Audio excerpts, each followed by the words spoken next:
আসসালামু আলাইকুম, শুভ দুপুর। নিশ্চয়ই সবাই ভালো আছেন। আলহামদুলিল্লাহ আমিও ভালো আছি। আজকে আমি আপনাদের সামনে বলবো তারাবির নামাজের কথা।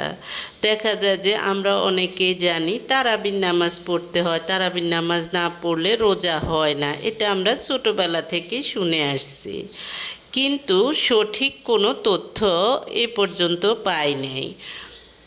এখন আমি নিজে গবেষণা করে যে বই থেকে যে তথ্যটি পেয়েছি সেটি আমি আপনাদের সাথে শেয়ার করব। যেমন নবীজি সাল্লাল্লাহু রমজানে তারাবি পড়তে উৎসাহিত করতেন, কিন্তু কখনো এ ব্যাপারে হুকুম করেননি যাতে তারাবির নামাজ বাধ্যতামূলক হয়ে না যায়। তিনি বলতেন যে ব্যক্তি রমজানে স্বেচ্ছায় গভীর বিশ্বাস ও আত্মশুদ্ধির উদ্দেশ্যে তারাবির নামাজ পড়বে, আল্লাহ তার অতীতের সব গুনাহ মাফ করে দিবেন।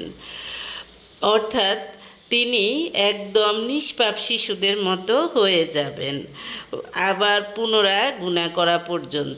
আসসালামু আলাইকুম। নিশ্চয়ই সবাই ভালো আছেন। আলহামদুলিল্লাহ আমিও ভালো আছি। আজকে আমি বলবো রোজা সম্পর্কে।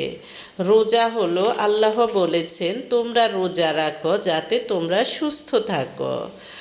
কারণ রোজা রাখলে আপনার শরীরের অনেক রোগ ব্যাধি দূর হয়ে যাবে, যেমন কোলেস্টেরল, ফ্যাট, এরকম আরও অনেক রোগ ব্যাধি দূর হয়ে যাবে। রোজা হলো সবরের অর্ধেক, অর্থাৎ রোজা আপনাকে ধৈর্য ধরার শিখাবে। নাম্বার 3, সব কিছুর জন্য জাকাত প্রক্রিয়া রয়েছে, তেমনি শরীরের জাকাত হচ্ছে রোজা। আল্লাহ বলেন মানুষের প্রতিটি কাজ হচ্ছে নিজের জন্য, আর রোজা হচ্ছে আমার জন্য। নাম্বার 5, রোজার নেকি আল্লাহ নিজেই দিবেন, কোনো সীমা ছাড়া। নাম্বার 6, আসসালামু আলাইকুম। নিশ্চয়ই সবাই ভালো আছেন। আপনার সন্তানের ভালোর জন্য সন্তানকে যে কাজগুলো শিখাবেন।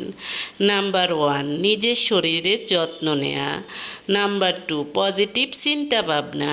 নাম্বার 3, হার জিত মেনে নেওয়া। নাম্বার 4, স্বাস্থ্যকর খাবার খাওয়ার অভ্যাস। নাম্বার 5, ভদ্র আচরণ ও মানুষকে ভালোবাসা। নাম্বার 6, টাকা সঞ্চয় করতে শেখানো। নাম্বার 7, ছোট ছোট সেবামূলক কাজ।